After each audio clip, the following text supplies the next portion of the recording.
tercer y último punto que nos quede ahí también como materia de contemplación, de oración a lo largo de ese tiempo de Cuaresma. Y ese punto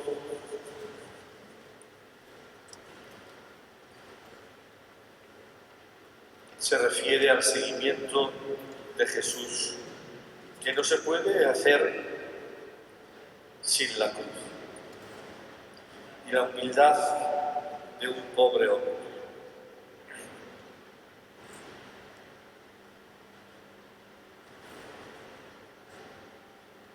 Entre paréntesis, alguien me dijo si había alguien para confesar, en estos momentos no hay. Bueno, es obvio, está en el Evangelio, que no se puede seguir a Jesús como quería Pedro, que se revela totalmente ante los anuncios del sufrimiento y los anuncios de la pasión. Jamás esto te va a suceder a ti, jamás.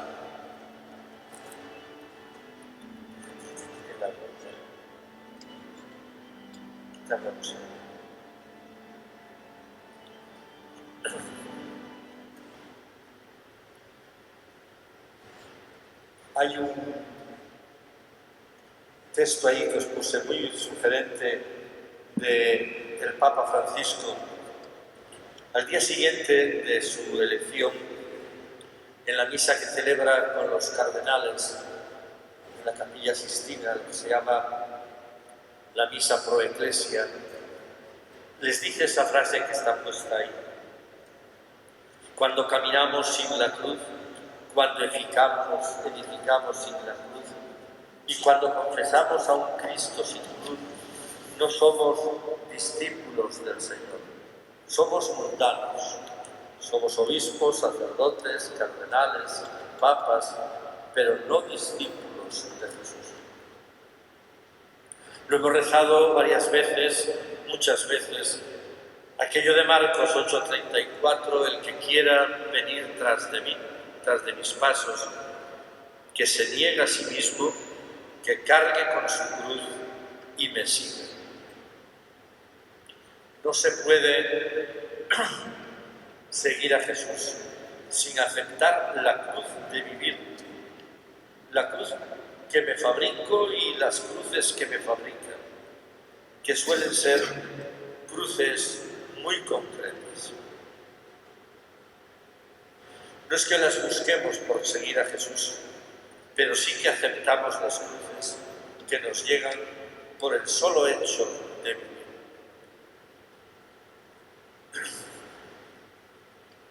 No se puede creer en Dios sin identificarme con la cruz de Jesús. Y no puedo identificarme con la cruz de Jesús si no me identifico también con el sufrimiento en la cruz vigente hoy, en los crucificados de hoy, en ese Señor nuevamente encarnado que sufre hoy con nombre y rostros concretos, con personas concretas, que además las conocemos, no tenemos que inventarnos, no es que las conocemos, y que pueden estar muy cerca de nosotros, y que no solamente hay que pensar en los pobres a los que a veces atendemos, sino en los pobres nuestros, en nuestros pobres comunitarios que están ahí. No huyamos hacia un prójimo lejano, están ahí. Y esa cruz a la que hemos de aceptar tiene un don maravilloso que es el abrir nuestro corazón frente a tanto egoísmo cerrado. La cruz nos abre. Quien sabe de dolor, todo lo sabe. Esa conocida frase de Dante en la Divina Comedia. Y cómo nos abre esta cruz? Pues nos abre suscitando en nosotros la entrega por Jesús y la entrega por la cruz.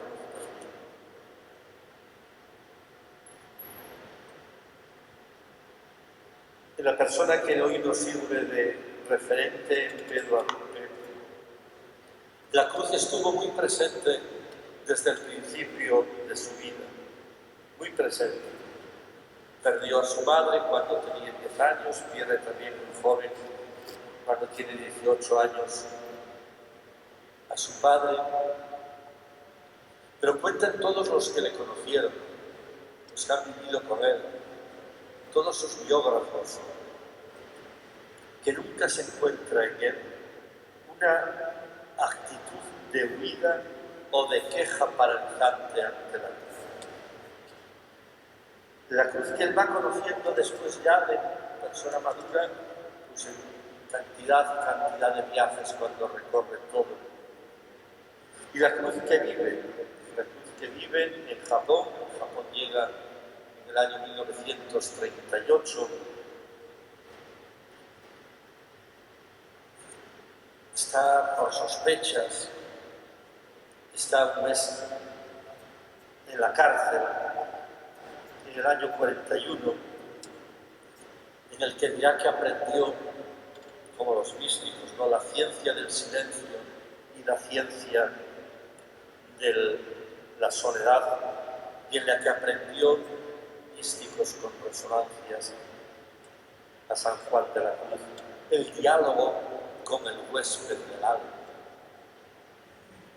La cruz de aquella bomba, un 6 de agosto de 1945, que destruyó tantas vidas y dejó tantos heridos en donde él vivía.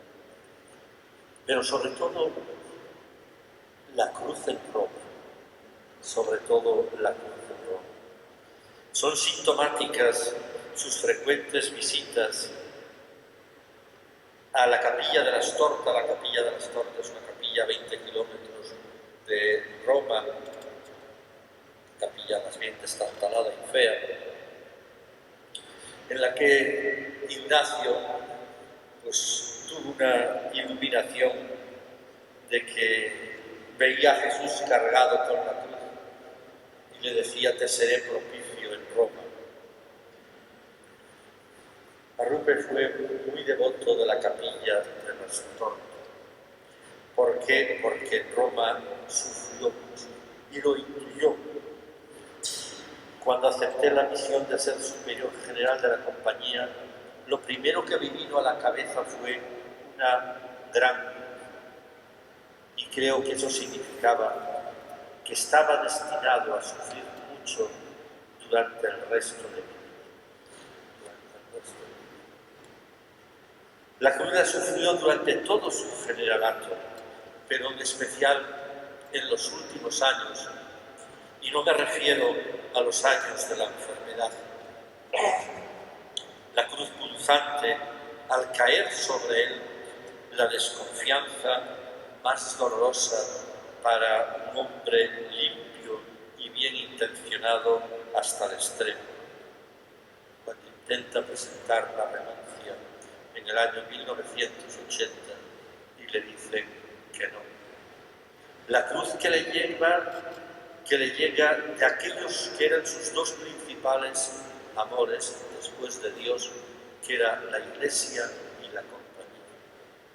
Pues la Iglesia y la compañía fueron su cruz, fueron su dura cruz durante muchos y muchos años. Pero también aquí nunca hizo drama de ello. Pero también aquí está el testimonio de sus últimos ejercicios, no por él, sino por las notas que tomó el padre Luis González, que era quien le acompañó en aquellos últimos ejercicios en el año 1980, en el 81 es cuando ya tiene el ictus, y aquel padre Luis González lo dice: recuerdo la desolación que experimentó al meditar la tercera semana sobre la pasión. Yo creo que pasó un verdadero Getsemaní. Vio con claridad el cáliz que el Padre le ofrecía y sintió la misma resistencia de Jesús. No me dijo en qué consistía su cáliz, sino solo su angustia en aceptar esta dolorosa prueba que le esperaba. Al día siguiente, había asumido filialmente el cáliz que le ofreciera el Padre y se sentía sereno y animoso para proseguir su camino en el gobierno ya amenazado de la compañía. Pero esta cruz, paradójicamente, es para él fuente de paz y de alegría. Una cosa es cierta, la verdadera alegría de Cristo nace del amor y el camino para conseguirla es la cruz. Doctrina difícil de entender, dice ahí, ya les pasó esto a los discípulos, que no quieren la cruz, que cuando se la anuncia una vez, dos veces, tres veces se rebelan contra aquello, pero que cuando la comprendieron, dice aquella cruz, cuando la experimentaron, aquella cruz, ellos mismos experimentan también una alegría comunicativa, irresistible. Os decía que el Papa Francisco es muy devoto y admira a Pedro. Hay cantidad de testimonios de Francisco hacia Arrupe. Os he recogido solamente eso, porque es muy reciente, desde el 19 de marzo del año 2022, o sea, va a hacer pronto 2 años, ¿no? En un encuentro con directores de revistas de los jesuitas de Europa. Y les dijo esto, sencillamente, coloquialmente, no para publicar en ninguna parte. Dice, en 1974 fui testigo del calvario del prepósito general, el padre Pedro Arrupe, en la Congregación General 32. En ese momento hubo una reacción conservadora para bloquear la voz profética de Arrupe. Hoy para nosotros ese general es un santo, pero tuvo que sufrir muchos ataques. Fue valiente porque se atrevió a dar el paso. Arrupe fue un hombre de gran obediencia al Papa, una gran obediencia, y Pablo VI lo entendió. Sigue, es un testimonio mucho más largo, ¿no? Sigue diciendo cómo muchas personas vinculadas a la Curia Vaticana alimentaron la presión sobre la compañía, sobre todo en un grupo de jesuitas aquí en España, donde nacieron los jesuitas de la vera compañía, de la verdadera compañía, decían, ¿no? Que quisieron constituirse en grupo aparte, que se consideraban los ortodoxos y que se oponían totalmente a Arrupe. Pablo VI nunca entró en ese juego. Y sigue diciendo el Papa en otro momento, dice, ¿por qué les cuento esta historia? Para hacerles entender cómo fue el período posconciliar. Y todo esto está volviendo a suceder, especialmente en los tradicionalistas, lo dijo hace 2 años.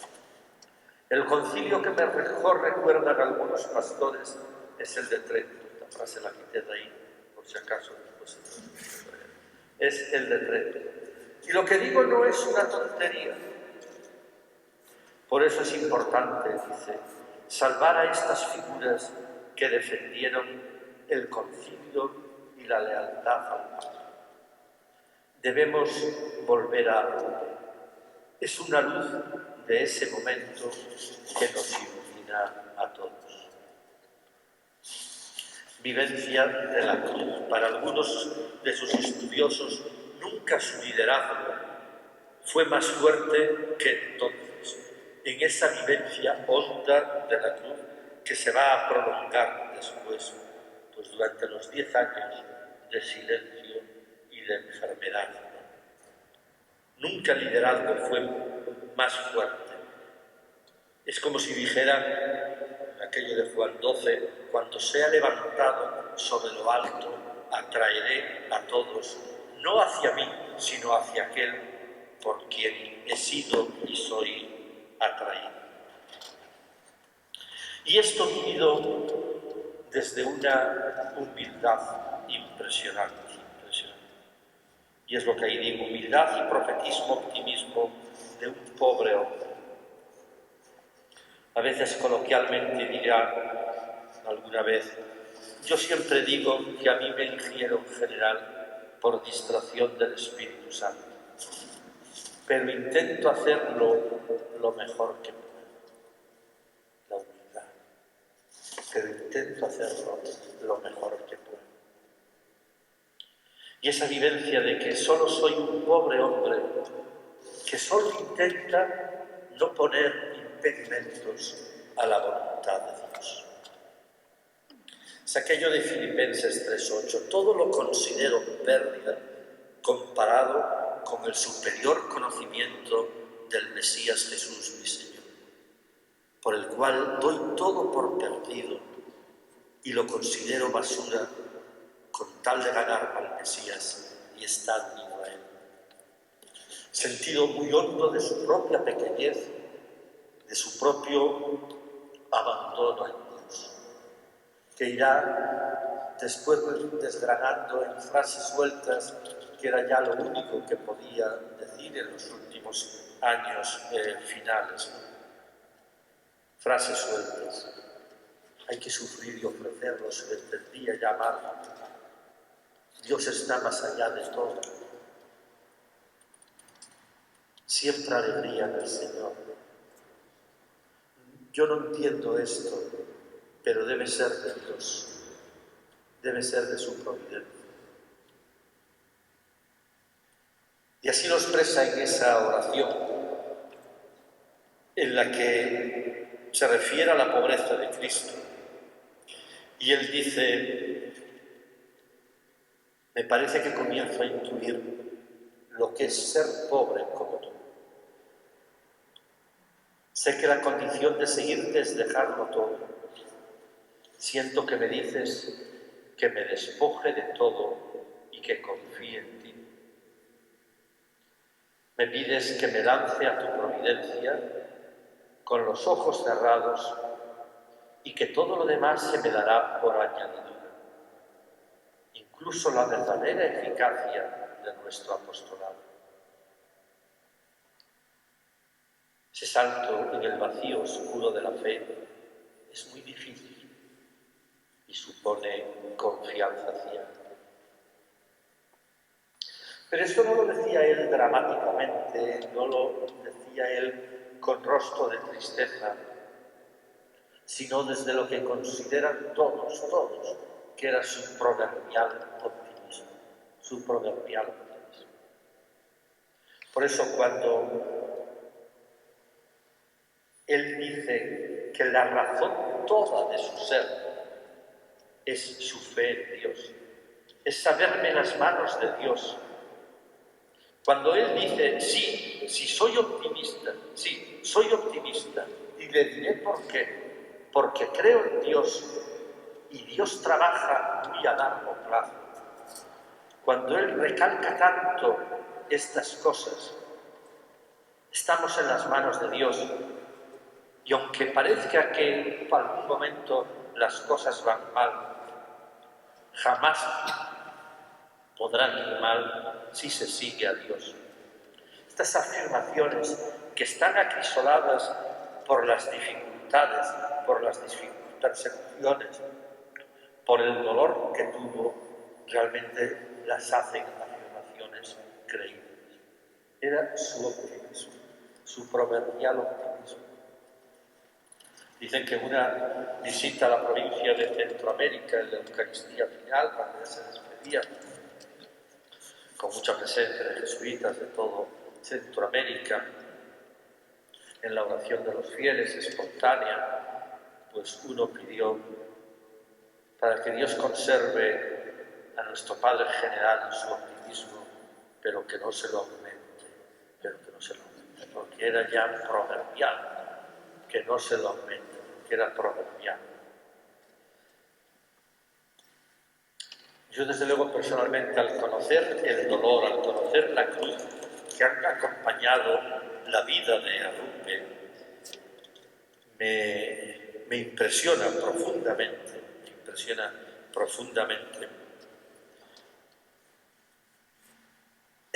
cómo subraya este optimismo nacido de la fe. Una fe a prueba de cruz, una fe interiorizada como dimensión que decíamos antes, vital, clave, y una fe interiorizada en su mini capilla, en lo que él llamaba su catedral. Esa foto es en su mini capilla, en su catedral. Varias veces he tenido que enseñar la capilla privada del Padre General a algún visitante cercano en Roma, y varias veces he visto la devoción con que decían: esta era la capilla de Arrupe, esta era la catedral de Arrupe, es una habitación pequeñísima, esta era la catedral de Arrupe. Han seguido muchos generales, han seguido varios generales, sigue siendo la capilla privada de los generales, que está pegada al despacho del general, pero digamos que la sacralidad de aquellos metros cuadrados, pocos metros cuadrados, la tiene Arrupe, se debe a Arrupe, ¿no? Porque es el lugar en el que él vivía, esa positividad ante todo. Él creía en el mundo, y nos enseñó a mirar el lado bueno del mundo. Él nos enseñó a mirar con confianza el lado bueno. Y no es que estuviese ciego al mal, pero consideraba que Dios, que actúa a largo plazo, está actuando también en nuestra historia, como lo está actuando también en nuestro presente, en nuestro momento. Si antes decía esas expresiones del Papa Francisco sobre el momento tradicionalista de vuelta férrea a una ortodoxia cerrada que él mismo está sufriendo, no hay más que leer cualquier día, cualquier noticiario religioso, cuánto más hay que ver oracionalmente la presencia misteriosa de Dios en nuestro mundo. He expuesto una parte de la espiritualidad de Arrupe, no para admirarle, sino para despertar en nosotros que haya personas referentes. En ese tiempo de un desencanto tan fuerte, de líderes inimaginables hace algunas décadas, la vida del Padre Pedro Arrupe es todo un referente, ya que su mensaje está respaldado por la autenticidad de su vida y por unas convicciones que traspasan todas las ideologías, que traspasan a los tradicionalistas y progresistas, a derechas y a izquierdas, porque están sólidamente cimentadas en la piedra angular que caracterizó su andadura, en ese amén que decíamos y en ese aleluya, en ese amén de quien ha procurado en todo seguir la voluntad de Dios, y el aleluya de quien se abre con esperanza al futuro. Pues ahí os queda materia para la reflexión. Vamos a terminarla dando antes la estampa de Arrupe.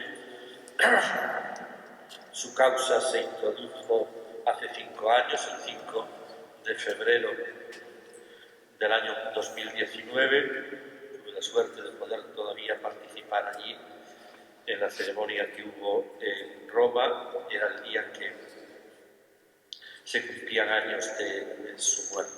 Y desde entonces ya hay, como siervo de Dios, una oración, por decirlo así, oficial de la Iglesia. La rezamos. Dios Padre bueno, que en el bautismo has revestido de Cristo a tu siervo Pedro Arrupe y lo llamaste a su seguimiento en suma pobreza espiritual en la compañía de Jesús. Escucha benigno nuestra oración. Plenamente como misionero y guía de sus hermanos, tanto en la salud como en la enfermedad. Movido por el Espíritu Santo, lo ha puesto al servicio de la fe, convirtiéndolo en maestro del discernimiento y dócil servidor de la justicia del reino. Con confianza te rogamos que a imitación de Jesucristo, pobre y humilde, a quien amó entrañablemente, el Padre Arrupe pueda ser reconocido como modelo de vida evangélica y testigo de cómo ser profetas en el mundo, animándonos a ser en toda cultura hombres y mujeres para los demás. Por su intercesión y para tu mayor gloria, te pido ahora esta gracia particular.